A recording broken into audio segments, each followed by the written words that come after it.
దేవునికి స్తోత్రములు. అందరూ బాగున్నారండి. ఈరోజు దేవుని వాగ్దానం యెషయా గ్రంథము 65 అధ్యాయము 24వ వచనం. వారు వేడుకొనక మునుపు నేను ఉత్తరమిచ్చేదను.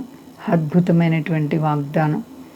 దేవుని బిడ్డలు దేవుని ఇంకా అడగక మునిపే మన అవసరం తిరిగిన దేవుడు కాబట్టి ఉత్తరమిస్తారు. ఆయనకంతా సాధ్యమే. ఆయన ఎంత గొప్ప దేవుడు. కొన్నిసార్లు ప్రార్థన చేసి అయ్యో నా ప్రార్థన ఆలకించట్లేదని నీవు అనుకొనవచ్చు. నీ వేడుకొనక మునిపే నీ అవసరం తిరిగిన దేవుడు నిన్నెంత మాత్రం విడిచిపెట్టరు.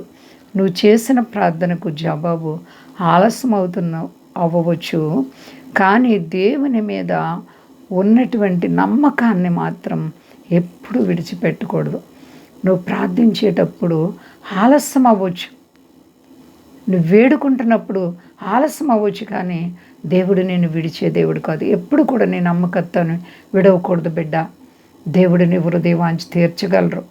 చాలామంది ఇబ్బందులు వచ్చినప్పుడు మనసులో కలవరపడిపోయి నా ప్రార్థన దేవుడు వినలేదని చాలా కలవరపడిపోతూ ఉంటారు. నువ్వు చేసే ప్రార్థన మీద నీవు నమ్మకత్వాన్ని కలిగి ఉండాలి. నువ్వు వేడుకొనక మునిపే నీకు ఉత్తరం ఇచ్చే దేవుడు. కష్టకాలంలో నిన్ను ఆదరించి ఎన్నో మార్లు వాదార్చలేదా? నీ వ్యాధిలో, నీ కష్టంలో, నీ ప్రార్థనలు అనేక మార్లు ఆలకించిన దేవుడు ఇప్పుడు మాత్రం విడిచిపెడతారా? విడువని ఎడబాయని దేవుడు. నమ్ము ప్రియ బిడ్డ, నీ హృదయంలో దేవుని యందు విశ్వాసాన్ని స్థిరపరచుకో. నీ బాధల నుండి విడిపిస్తారాయన.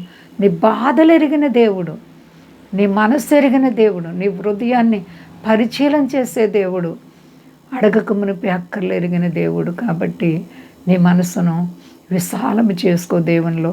అపవాది ఏమవుతుందిలే నీ జీవితంలో ఇంకా కష్టాలు తప్ప ఏమీ లేదని నిన్ను బెదిరించవచ్చు, కానీ నీ ప్రభు నిన్ను విడిచే దేవుడు కాదు.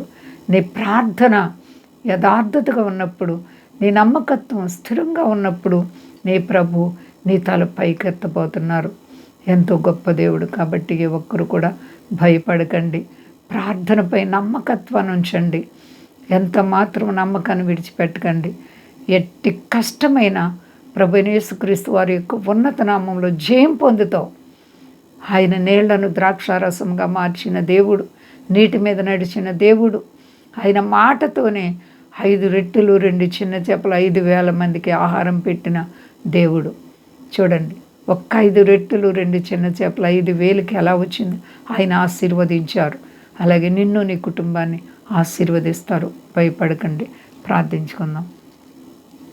ప్రేమ నమ్మకమైన మా తండ్రి, నువ్వెంత గొప్ప దేవుడు ప్రభువా. ఇదిగో తండ్రి, మా ప్రార్థనలు ఆలకించే దేవుడు. మేము అడగక మునిపే ప్రభువా మా అవసరతలు ఎరిగిన దేవుడు. గొప్ప దేవానికి స్తోత్రాలు తండ్రి. అలాగే మా దేశాన్ని, దేశ నాయకులను కాపాడండి. మా దేశ ప్రజలందరినీ రక్షించండి. మీ దాసులను కాపాడండి. విదేశ స్వదేశాల బిడ్డలను కాపాడండి. ఎవరి అవసరతలు ఏంటో నువ్వు ఎరిగిన దేవుడు. రుణాలు, సమస్యలు, ఆర్థిక పరిస్థితులు, వ్యాధి బాధలు యేసు నామములో విడుదల కలుగునుగాక. ఆ శాంతిలో ఉన్న వారికి శాంతి ఇవ్వండి ప్రభువా. నువ్వు గొప్ప దేవుడు, నీకంతా సాధ్యం. నువ్వున్నవని నిరూపించిన ఆయన మహోన్నతుడా, సర్వాధికారి అయ్యా, మంచి స్నేహితుడా, యేసు వందనాలు. నీవు గొప్ప చేసుకుని ఘనత పొంది శక్తి కలిసేనామని అడుగుతున్నాను తండ్రి. ఆమేన్. అందరికీ వందనాలండి. మా కొరకు పరిచయం కొరకు అందరూ ప్రార్థించండి.